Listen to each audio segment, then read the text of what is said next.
জীবনে না পাওয়ার কষ্ট কেমন করে হালকা করতে পারি, কেমন করে এটাকে ছোট করতে পারি, কষ্টের লেভেলটা কেমন করে কমাতে পারি, এটা জানার দরকার আছে না নাই?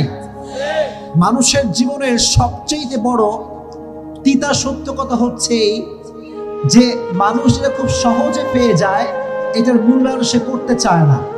আর যেটা সে পায় নাই, যোগ্য ছিল না তার, তবুও সে এটার প্রতি মায়া কমাতে পারে না।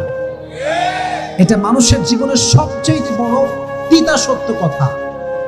কলিজার টুকরা যুবক, আমার বোনেরা, জীবনে যদি না পাওয়ার কষ্টকে হালকা করতে চান, একটা বাক্য অলওয়েজ মাথায় রাখবেন, अगर जिंदगी में सब कुछ मिल जाए तो तमन्ना किस बात की करूंगा मैं।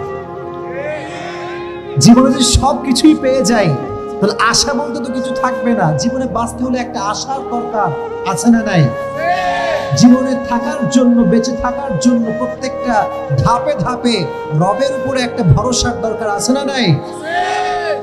আজ থেকে জীবনের সমস্ত না পাওয়া জিনিসগুলোকে আল্লাহর উপরে ভরসা করে ছেড়ে দিবেন। আল্লাহকে বলবেন, আল্লাহ, আমার জীবনে যা আমি পেয়েছি তুমি সব দিয়েছো, আর যা পাইনি তাও তো না দেওয়ার মালিক একজন, তিনি কে? এই পৃথিবীতে হাজারো মানুষের আপন মানুষ হারিয়ে গিয়েছে, হাজারো মানুষের প্রিয় মানুষ হারিয়ে গিয়েছে, প্রিয় জিনিস হারিয়ে গিয়েছে।